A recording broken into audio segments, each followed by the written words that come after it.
சொல்லொன்று செயல் ஒன்று கிடையாது. கேப்டன் எப்பவுமே தன்னால என்ன செய்ய முடியுமோ அதை மட்டுமே சொன்னார். அந்த வாக்குறுதியை நிச்சயம் நிறைவேற்றுவேன் அப்படின்னு கேப்டன் சொன்னார்.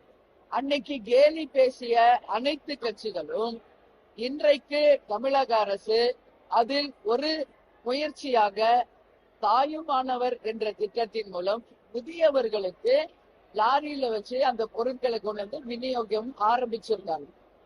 இது கேப்டனுக்கு கிடைத்த வெற்றி, தேசிய முற்போக்கு திராவிட கழகத்திற்கு கிடைத்த வெற்றி. ஏன்னா இந்த ஒரு திட்டத்தை கேப்டன் 2006 எங்களுடைய முதல் தேர்தல் அறிக்கையிலேயே இதை தெரிவிச்சிருக்காங்க. இது சாத்தியமில்லை என்று சொன்ன அத்தனை பேரும் இன்னைக்கு வாயடைத்து அந்த திட்டத்தை செயல்படுத்துகின்ற நிலைக்கு வந்திருக்காங்க.